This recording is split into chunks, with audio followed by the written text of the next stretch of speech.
नमस्कार। आज हम एक कहानी के कुछ हिस्सों पर बात करेंगे।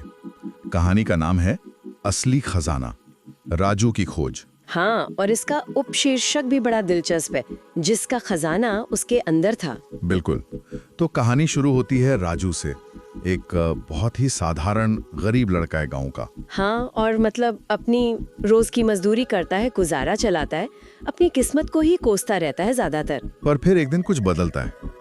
वो मंदिर की सफाई कर रहा होता है और उसे वहाँ एक पुराना संदूक मिलता है। हाँ, और उस संदूक में एक चिट्ठी। वही चिट्ठी जिस पर लिखा है, जिसके हाथ ये चिट्ठी लगे वो हमारा खोया हुआ वारिस है। सोचिए जरा, राजू के लिए तो ये बस एक मजाक ही था शायद। हाँ, मतलब कौन यकीन करेगा, उसने शायद सोचा भी नहीं होगा। पर फिर उसी दिन एक अजनबी गांव में आता है और सीधा राजू से ही उसकी पहचान पूछता है। यहीं थोड़ा शक होता है ना। और राजू क्या करता है, मजाक में ही वो चिट्ठी दिखा देता है उस अजनबी को।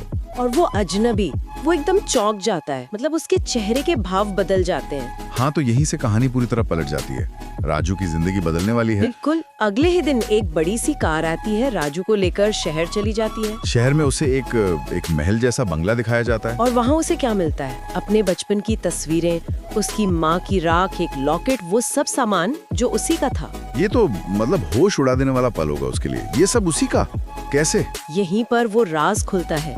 पता चलता है कि राजू असल में एक बहुत बड़े, मतलब बहुत अमीर उद्योगपति का इकलौता बेटा है, उसका वारिस। अच्छा, तो फिर गांव में कैसे?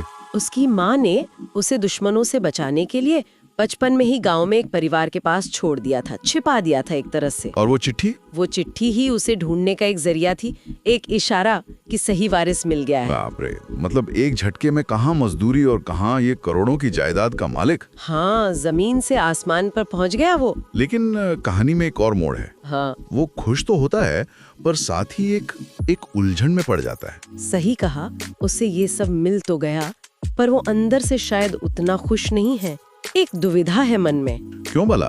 इतनी दौलत मिलने के बाद भी? यही कहानी का असली मतलब छिपा है। देखिए, उसके लिए शायद वो गांव की सादगी, वो मिट्टी का घर, वो मेहनत और सबसे ज्यादा अपनी माँ की यादें, हाँ, वो सब इस पैसे, इस बंगले से कहीं ज्यादा कीमती थीं। मतलब बाहर का खजाना उससे उतना खींच नहीं पाया जितना अंदर की भावनाएं और यादें।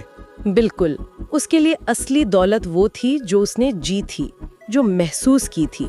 ये अचानक मिली विरासत उसके उन अनुभवों के सामने शायद फीकी पड़ गई। तो फिर उसने क्या फैसला किया, ये जानना दिलचस्प है। उसने एक बहुत बड़ा फैसला लिया, चौंकाने वाला। क्या?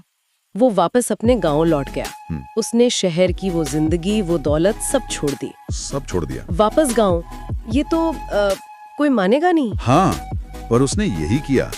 लेकिन वो सिर्फ लौटा नहीं, उसने कुछ और भी किया। क्या किया? उसने अपनी पूरी संपत्ति, वो जो करोड़ों की विरासत थी, उसका इस्तेमाल करके एक ट्रस्ट बनाया। ट्रस्ट? किस लिए? गांव के गरीब बच्चों की पढ़ाई के लिए, उनके जीवन को बेहतर बनाने के लिए। उसने अपनी दौलत दूसरों की भलाई में लगा दी। अच्छा, तो मतलब उसने खजाने का सही मतलब समझा, असली खजाना। हाँ, उसने ये दिखाया कि असली दौलत वो नहीं जो बैंक में है, बल्कि वो है जो दिल में है, अच्छाई, दूसरों की मदद करने की इच्छा। तो ये कहानी सिर्फ किस्मत बदलने की नहीं है, बल्कि ये भी है कि जब किस्मत बदले तो अपने असली मूल्यों को कैसे थामे रहना है। बिल्कुल। राजू की यात्रा देखिए, एक मजदूर से वारिस बना और फिर वापस अपनी जड़ों की तरफ लौटा, अपने मूल्यों की तरफ।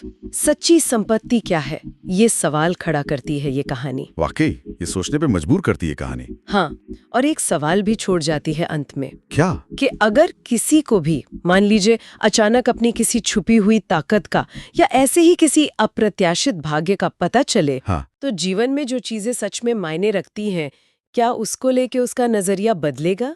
कैसे बदलेगा? और इस कहानी से हट के भी सोचें तो हर किसी के लिए उसका अपना अंदर का खजाना क्या हो सकता है, ये सोचने वाली बात है।